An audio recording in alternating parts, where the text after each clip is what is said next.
Assalamu alaikum dostlar. Bugün sizlerle o'tgan dersimiz mavzusi miqdorlar orasidagi beqinlik va ularning berish usullari. Endi miqdorlarni biz yaxshi bilamiz. Miqdorlarga uzunlik, massa, ildamlik, vaqt, baho, bir narsaning xuni, odamning bo'yni egizligi, odamning yeshi va boshqa har turli miqdorlar bor. Endi shu miqdorlar orasida bugungi mavzumuz nima dedim? Miqdorlar beqinlik. Beqinlik yoki bog'lanish deb tushungan bo'ldi. Shu miqdor orasida qanday bir bog'lanish bormi? Amaliyotda uni bunday tushungan bo'ldi. Albatta bor bu. Buna orasida bog'lanish aytaylik bir ko'chat tikaylik. Ko'chatning bo'yi mana bir ko'chat tikaylik. Bu ko'chatning bo'yi bizda aytaylik dastlab tikkan vaqtida 70 cm. 70 cm.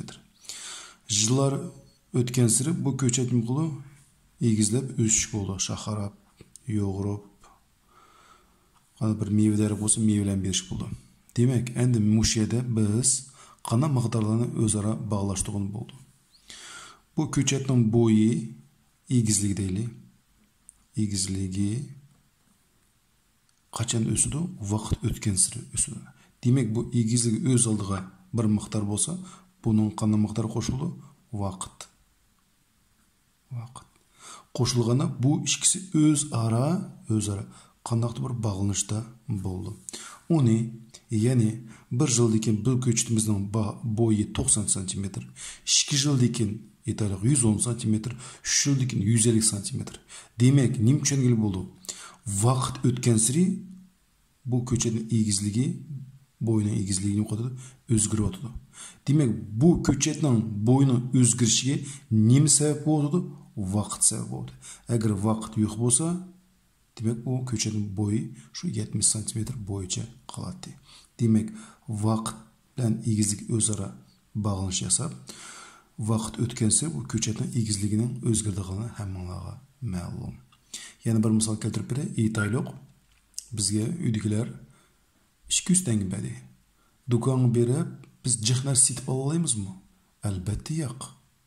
Biz jihnar setib olish uchun narsalar va yanchig'imizga pulimiz nima bo'lishi ko'p bo'lishi kerak. Demak, yanchiqda qancha ko'p pul bo'lsa, shuncha ko'p narsalarni setib olish bo'ldi. Yanchig'imizga pulimiz ozroq bo'lsa, demak shuningga ozroq narsani setib olish bo'ldi. Bu yerda qanday miqdorlarni o'zaro bog'lash bo'ldi desanglar, pul bilan setib oldigan nima? Setib oldigan narsalar. Bu ikkisi o'zaro qanaqdir bir qodida bog'lanishda bo'ladi. Qancha pul ko'p bo'lsa, shuncha setib olgan narsa ko'p bo'ldi. Qancha setib olgan narsa ko'proq elish uchun shuncha ko'proq pul kerak degan narsani shunday tushungan bo'ldi. Endi bugungi darsimizda biz misollar bilan tushuntirishga boshlaymiz. Endi miqdor orasiga beqinlik va ularning berish usullari. Bu usullarni biz keyinroq to'liq o'tamiz. Bu qanday usullar berildi? Jadval orqali. Jadval. Bu nima jadval desanglar, aytaylik, uni egizligini solaylik. Aytaylik, bu egizligi bu vaqt. Asli birinchi vaqt yozildi. Undan keyin egizligi. Dastlab 0. Yangi tikkan vaqtida buning bo'yi 70 cm. 1 yildan keyin 90 cm, 2 yildan keyin 110 cm, 3 yildan keyin 150 cm. Mana bu jadval orqali berilishi mumkin. Undan keyin bu yana qanday usullarga berildi? Grafik usul. Buni hozir ko'rdan bo'lsa va bayonlash usuli orqali berilishi mumkin. Bayonlash. Undan keyin bizga formula orqali berilishi mumkin. Formulalar. Demak, miqdor orasiga beqinlik va ularning berish usullari yordamida qanday usullar berilsa, jadval, grafiklik usul bilan beriladi, bayonlash usullari orqali beriladi yoki formula orqali berilishi mumkin. Shu sababdan biz usullarni yaxshi bilib olaylik, biroq bu usullar keyingi darsda biz ayrim-ayrim to'xtalamiz. Biroq shunday bo'lsa, biz umumiy holda biz bilib olishimiz kerak. Qiynoqda bunday bir misolni qarashtiraylik. Келесі мындай мысал, тұрақлық ылдамдық білен, яғни 20 км сағат ылдамдық білен кетіп барған мотоцикл 2-3-4 сағатта неше километр жол маңдайды. Енді біз жолын тепіш үшін біз ылдамдықны вақытқа көбейтіміз. Демек, S-тен 2 сағатта, демек ылдамдығы 20 км сағат болса, вақыт қанша болды? 2 тен болды, демек 40. Егер бұл бізде T-тен қанша болса, 2 болса. Егер 3 сағат болса, 20 көбейтілген 3 тен қанша 60 км болды. Километр. Егер T-тен қанша болса, 3 болса, вақыт 3 тен болса. Вақыт 4 болса, 20 көбейтілген 4 тен қанша болды, 80 болды. Егер вақыт 4 болса. Демек, беднем чөнгілі болды. Ылдамдық тұрақлық. Вақыт өскен сірі арылық мен өқатыды, өсіп атыды.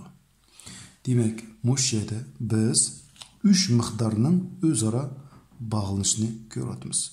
Беді yol өз алдық бір мықтар, ылдамлық бұл өз алдық бір ішкенші бір мықтар, вақыт бұл өз алдық бір қандақты бір үшінші мықтар.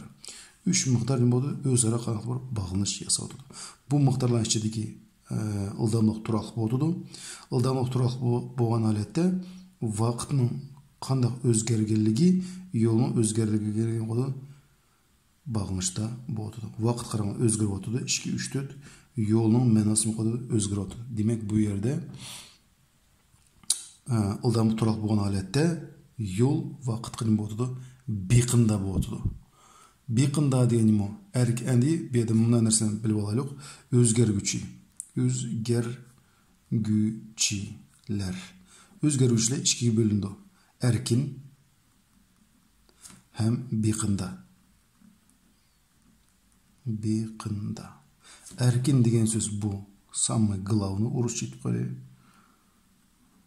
Главныйсы. Бұл шының бейқі, бұл зависимый. Орысша етіп қойдым. Енді бейқында бұл әркінге қарап өзгірді. Әнді мұны беді S, T, ішкі мұқтан алсақ, қайсы әркін, қайсы бейқында. Әлбәтті вақыт бұл әркін өзгеруші. Нем сәбәптін десала, вақытны бейқындырғылы болмайды. Чүнкі біз ешқашан вақытын қыламыз, тоқтамаймыз. Демек бұл бізде вақыт бұл әркін өзгергүчі. Әні вақыт өткен сірі yol мінім қылы өзгірді. Демек бұл бейқында өзгергүчі. Бейқында. Әні қараңға, тұрақлық ылдамлық білән 20 км сағат ені ылдамлық білән кетіп болған мотоциклінің әні бейқындылық формуласын жазымыз. Бейқындылық формуласы. Формуласы қана болды. S-тен 20T болды. Немешке 20T? Себебі тұрақлық дейді. Демек, бұл ылдамлық өзгермейді. Беді өзгірдіғіне вақыт һәм вақыт қарапын өзгірді, yol өзгірді. Әгер T орнына 2-ні қойсақ, біздің жауабымыз болды 40 шыққыды. T орнына 3-ні қойсақ, 23 көбейсек 60 шыққыды. T орнына 5-ні қойсақ, S-тен қанша болды? 100 болды. Демек, әгер сілегі мұшындақ есап беріліп, тұрақлық ылдамлық білән мен атқан мотоциклчының бейқындылық формуласын yazса, S-тен 20T деп yazымыз. Келесі мұшындақ бір мысал түшеніп жетелі. Нәрсінің бағасы 200 теңге. Ейталық. Қанаты 1 келі алма 200 теңге. Хуны А, яғни общий суммасы А. Массы М болса, хуны білен массының бейқындылық формуласын езілма дейді. Біз біліміз, ейталық. 1 келі алма еліш үшін біз 200-ні 1-ге көбейтіміз. Бұл қанша болды? 200 теңге болды. Әнде 3 келі алмасақ, 200-ні көбейтіміз 3-ке тән қанша болды? 600 теңге болды.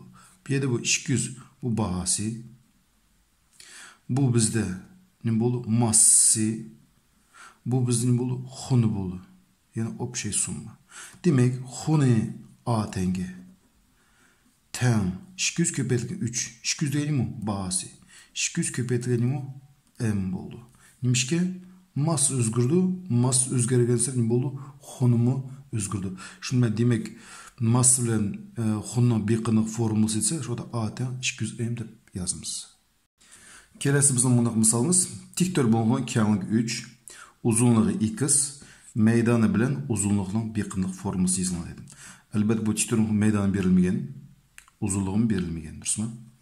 Yani aldımen tiktorumuz olaylık. Kengligi 3 deydim. Bu tiktor bulmamızın uzunluğu x deydim. Meydanın formulası qanaq? Meydan tepişin tiktorun uzunluğu bilen kengliğimiz özara köpeytimiz. Demek S teng uzunluğu bizde x, kengliğimi 3. 3'ni x köpeytsek ne olur? 3x olur. Demek italik kengliğimiz uzunluğumuz 1 bolsa, 3'ni 1 köpeytsek meydan 3 çıkıdı.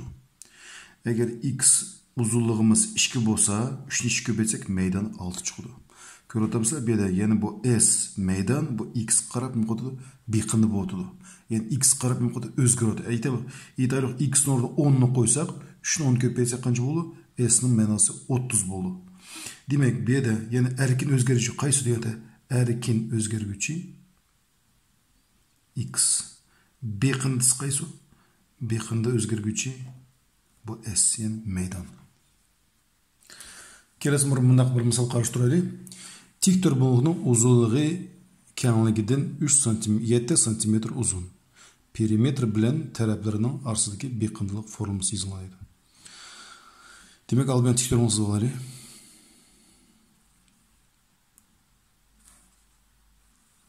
Yani hesapni yaxshilab turib yana bir qadim o'qib chiqamiz. Nima bu hesabda? Tiktorumuzun uzunluğu kengligidan 7 cm uzun. Bizga kengligim belgisiz, uzunluğum belgisiz. Demek belgisiz bolsa, demek her işkeliyede ne boldu? Özgerme boladı.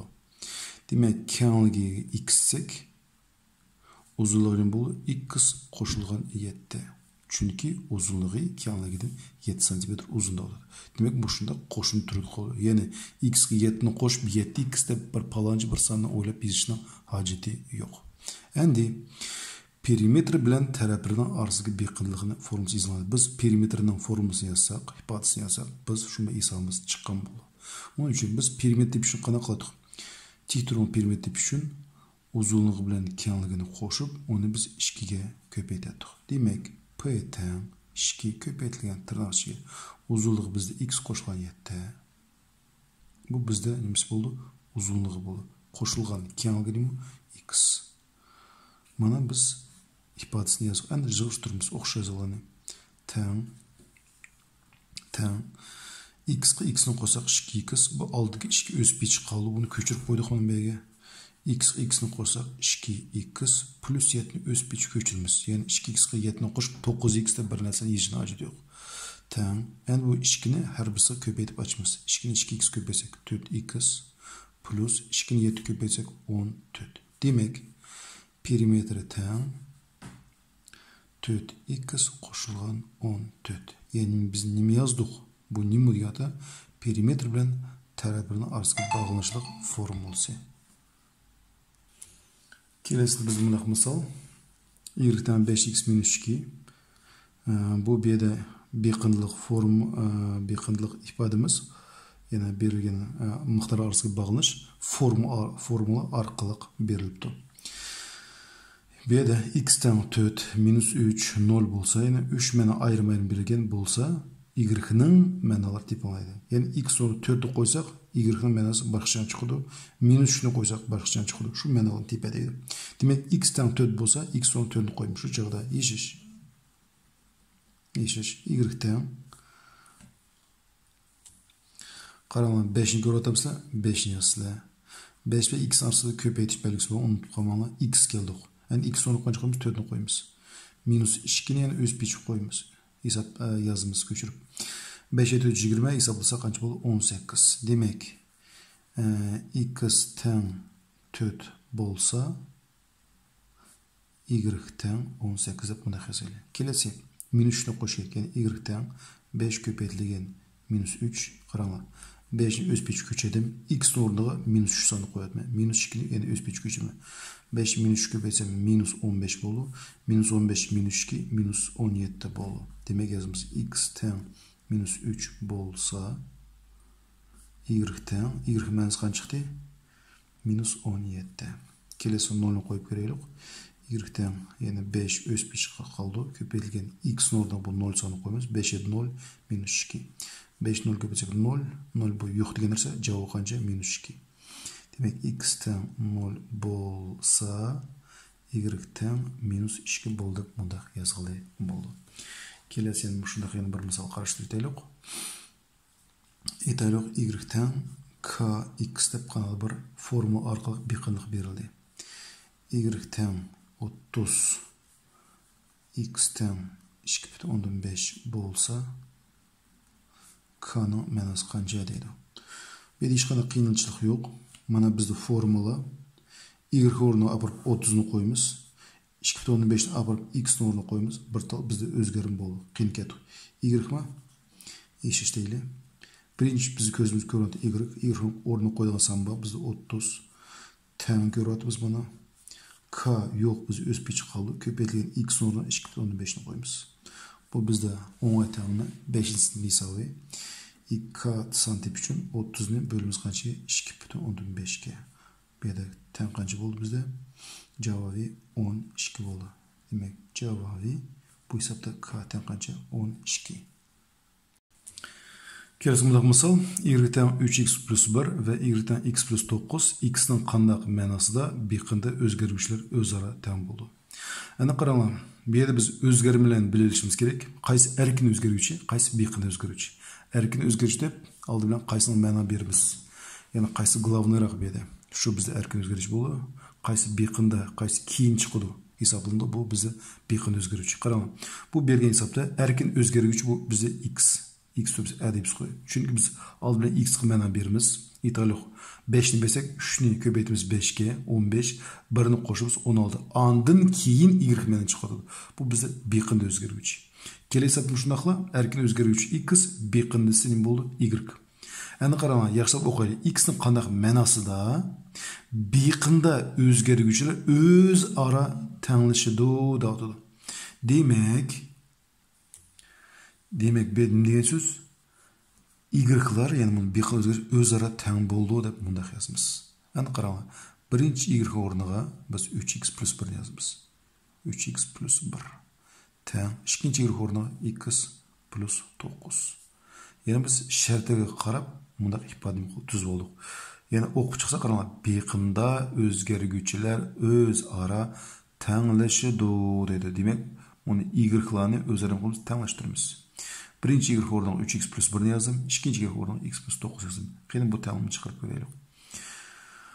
3x öz piç yazma. X'in sol tarafı gelse minus x. Tam 10 tarafı bize 9. Bu 1'in 10 tarafı gelse minus 1 oldu. 3x x alsam 2x. Tam 9 bölünsek 8. X tam kaça? 4. Demek x'imiz 4 bolsa her işkilsen manası tanışıyor. Tekşireyimiz mi? Tekşireyli. X tam 4. 3'nü 4 köpeytsek 12, 12 1'ni qo'shsak 13. 13 bu nimaning manasi? Y'ning manasi. Yani y1 tan qancha chiqdi? 13 chiqdi. Endi biz y2 topaylik, yani ikkinchi y topaylik. X o'rniga qancha qo'shib 4 ni qo'shish kerak. 4 qo'shilgan 9 13. Demak y2 nima bo'ldi? 13 bo'ldi. Demak x tan 4 bo'lsa, y1 bilan y2 ning ma'nolari bo'ldi 13 13. 13 13 o'zaro teng.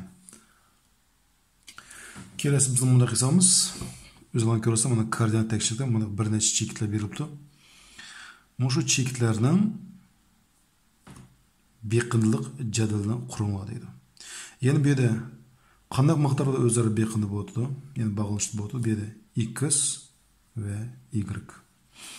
Endi buna koordinat tekşirlikte asli bu to'g'ri sızlığa, yani gorizontal sızlığa o x o'qiga erkin o'zgarish yozildi. Beqinde özgürlükler bu tikik sızlığa, yani vertikal sızlığa beqinde özgürlükler yazıldı.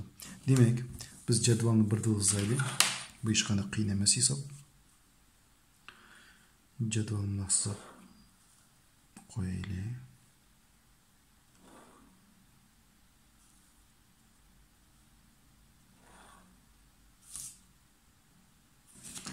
Bek x deb yozamiz, bek y deb yozamiz.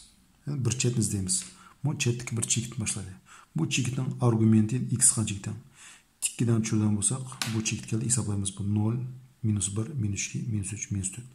Demek x'imiz minus 4 bo'lsa, Yani muş çekitdeki y menasabımız yana biz y oqqa perpendikulyar aparımız. Bu çekitdeki hesaplayımız. 0, 1, 2, 3, 4, 5, 6, 7. Demek x'imiz minus 4 bo'lsa, y'imiz qancha bo'ldi? 7. Yani bu çekit x'imiz minus 4, y'imiz qancha? 7'ge teng. Kelesi bu çekit berilibdi bizda. X'ni topayli, tikdan tushiramiz. X'ni qancha keldi? Minus 1 keldi. 0, minus 1. X'imiz minus 1 bo'lsa, y'imiz chu. Endi 10 qarab tikdan aparma, y'imiz sanaymiz.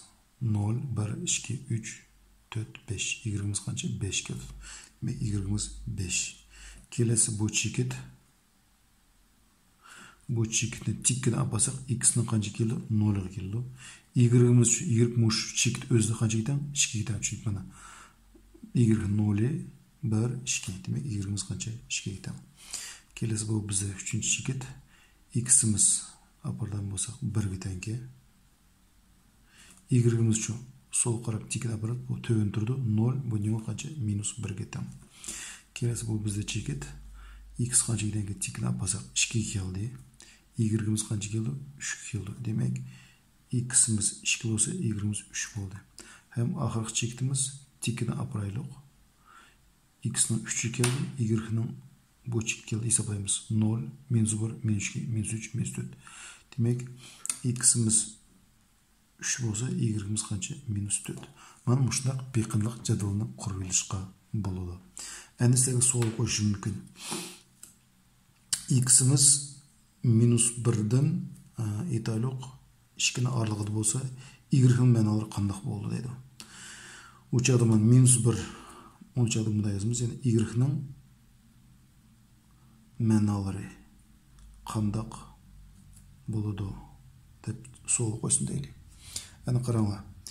X'nin minus 1 qani mana.